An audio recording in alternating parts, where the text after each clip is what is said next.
Welcome friends to another r/malicious compliance video. If you find you enjoy the videos, please make sure to hit that subscribe button. And our first story of the day is by Farty McPoopface. Reject my idea and then praise the dumb idea from the boss's daughter? Sure, let's do it her way. So back when I was a university student, I got hired for a summer vacation position at a dog training school to design and maintain their website. It was kind of one of those scammy sorts of certifications that would never land anyone a job anywhere, but it was a thing, and the school was actually fairly popular. Now, this was back in the day before MySpace, where GeoCities websites were our own little touch on the internet. If you're young enough to never have had the pleasure of visiting a GeoCities site, here's a few of the common themes.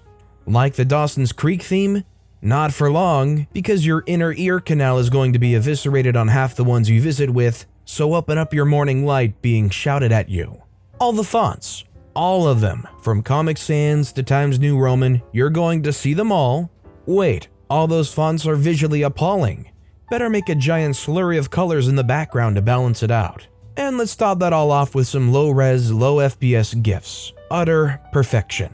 Anyway, I was an actually competent web designer, and it was clear that their official website was made by a not-so-competent web designer. It was basically a GeoCities site hosted off GeoCities, which somehow made it worse. That's kind of why they hired me. A lot of their graduating customers in the final survey called the homepage a total mess.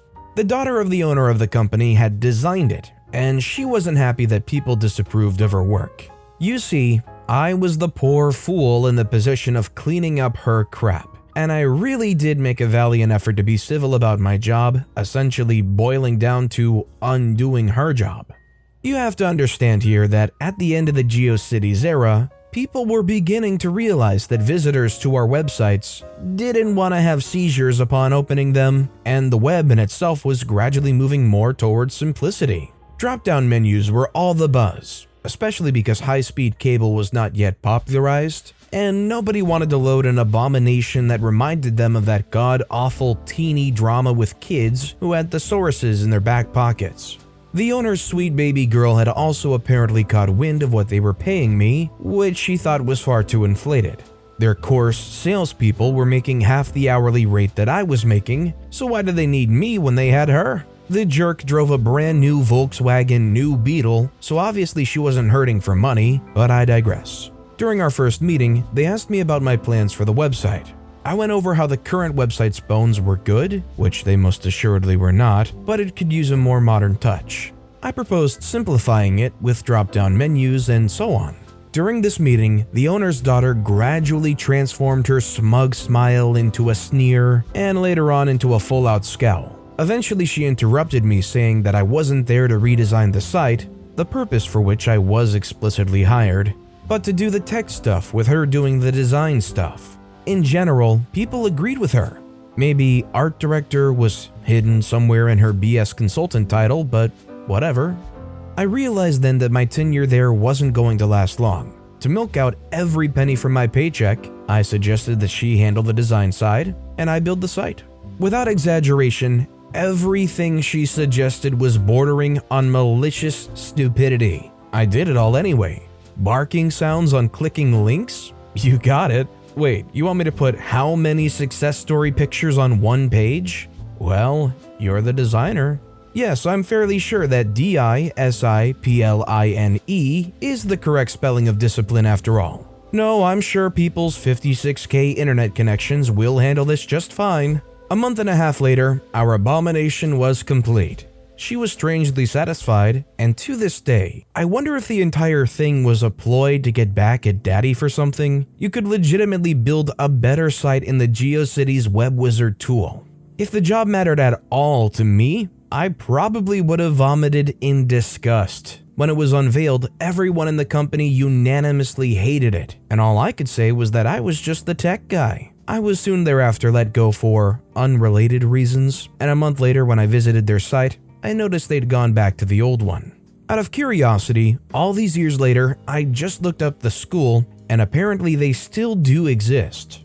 My act of malicious compliance obviously didn't do any lasting damage on them, as their new website is about what you would expect from one in 2021, but gosh darn it, I am still proud of myself.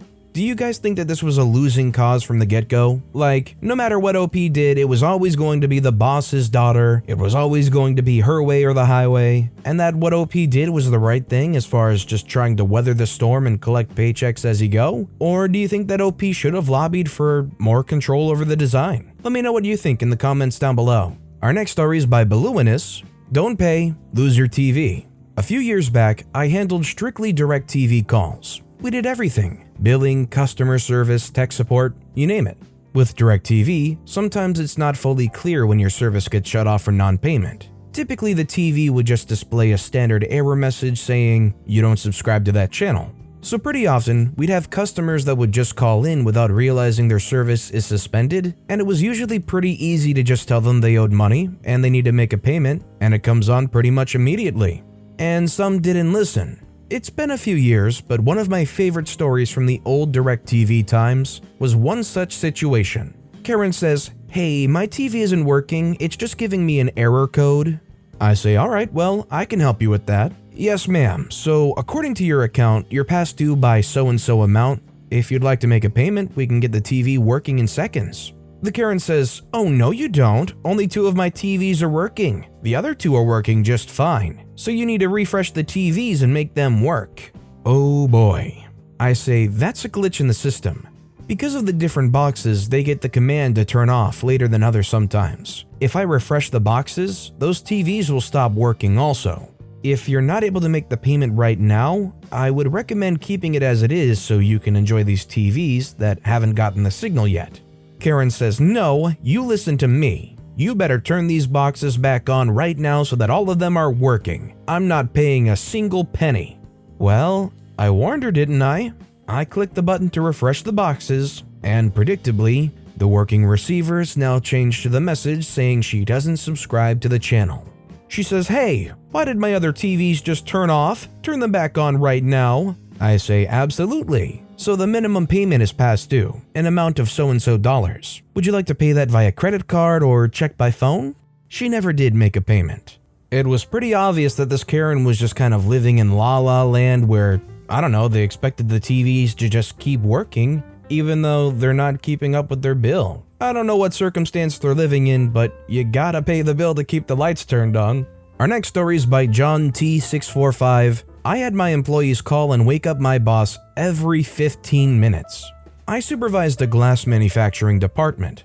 One night we had an issue with a thermocouple that controls the temperature of the glass. Because it was creating nuisance alarms, the operator disconnected it and forgot to notify the next shift to monitor it manually. We lost control of the furnace for a couple hours and scrapped the product. The plant manager came in that morning screaming and ripped the entire staff a new one. We were trying to explain that the thermocouple needed to be fixed, but instead he continued to yell at us, tell us we were idiots, and told us to monitor it and notify him every time it went into alarm, or else he would fire us. To further reprimand us, he insisted that we call him at home in the evening every time that the temperature went into alarm so he could ensure we were doing our jobs. What he didn't know, and what we knew, was that the alarm for the broken thermocouple happened about every 15 minutes. My operator was worried and asked me what he should do. Since the plant manager was so insistent, I told the operator to wait until after midnight, then call and inform him every time it happened according to his direct request. The plant manager came into work the next morning very bleary-eyed and sheepishly told us that we didn't have to do that again. He finally listened to us and we got the problem fixed. I think that the important thing that the plant manager didn't keep in mind is that all these people, at least hopefully, are trying to do their best. Obviously, if somebody's coming up short repeatedly or just seemingly incapable, that's one thing. But after one failed night for the plant manager to barge in and go, "You guys can't do anything right, it's your job to do this and that. Next time it happens, call me so I can make sure you're doing your job." That's not going to inspire greatness from your people. That's not going to motivate anybody to want to do better. Maybe acting like that does get results, but it definitely leaves a bad taste in my mouth. This next story is by Wursel555. We're paying you too much to drive. When working for a large urban company, there were a large group of us that went out on sales calls all over the area. The standard way at the time to quickly and easily document your travel was to MapQuest from your address to the address you're going to, then turn those sheets in with your expenses for reimbursement. Well, someone got a wild hair up their bum that we were getting reimbursed for miles not driven. So they wanted us to take pictures of our odometers just as we were leaving the parking lots and as soon as we were by the door of where we were going. Maliciousness, I read them, then told everyone that the rule said any mileage driven after reporting to work and returning to the workplace were reimbursable. We parked in big garages with the top dogs having reserved parking on the bottom floors, so we started taking the first pick where we had parked. Then we often went downtown and had to hunt for parking spots or which garages had openings even though we had to pass the address we were headed to a couple of times. If you were meeting someone in their house and you were early, most of us would drive by the house, then around a block or two looking for a place to park. You didn't want to look like you were there watching their house. All of a sudden, every trip went up on average 4.3 miles. But that was every trip. Some of us had 3 a day, 5 days a week, with about 36 employees doing this. The cost savings someone had promised did not materialize. So now they wanted us to go back to MapQuest, but we said no. Getting the real mileage was fine, as it averaged out to $40+ a week, and we were actually driving all of them. Not gonna lie, when I found out the premise of this story as we were going along, I really thought there was gonna be some kind of employee with a broken odometer works here, so when they drive from one location to another, all of a sudden it says they drove 1,000 more miles than reality. Well, if I've gotta report it this way. And our final story of the day is by Vegetable Salad 86. How hard is it to pick up shoes? Years ago, I worked in the shoe department of a huge retailer. We had a manager who was generally a really nice guy, but he had this incredibly annoying habit of being very late in posting our schedules. They're supposed to be posted on the wall by the punch clock 2 weeks in advance to give everyone plenty of time to sort out any conflicts without leaving a shift short-staffed. And we were generally happy to cover for each other, but with increasing frequency, it would be Thursday or Friday, and schedules running from Saturday on would not be posted. When we complained, he never got in trouble because he would meet the deadline for making the schedule and entering into the system. He just wasn't making the effort to physically post them for us to see. We started warning him that if the schedule wasn't posted by Friday, we would not be calling in on Saturday morning to find out whether or not we were supposed to be there. Company policy was that in order to be authorized to work a shift, it needs to be on your posted schedule, initialed by management if it's a change, to avoid people going into overtime, or picking up a shift in a different department and screwing up payroll. Management would frequently say, if you're not on the posted schedule, don't come in. The day finally came. We showed up for our Friday evening shift. Schedule was not posted. We asked him to post it. He said he was sick of all our whining and complaining and to stop asking him already. It would be posted before he left for the night.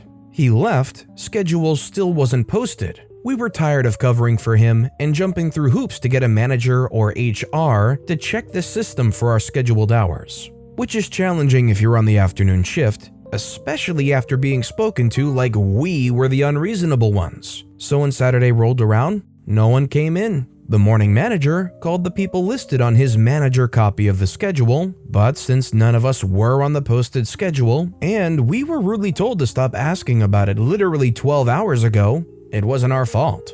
Everyone in the store hated our department because they thought our job was the easiest. How hard is it to pick up shoes? So the pandemonium that ensued was extra hilarious. Shoes literally everywhere. Customers freaking out. People being pulled from all over the store to get yelled at by angry customers. Phones ringing off the hook with specific questions about shoes, needing to be put on hold, etc. Cashiers were livid, no one to do price checks, and they had to help pick up the shoes that had become a genuine safety hazard. Management got a hold of everyone who was supposed to be there Sunday, and it was the first time we happily came into a department that looked like a bomb went off and put away about 15 shopping carts full of shoes, as well as what had been left on the floor when the closing shift finally gave up.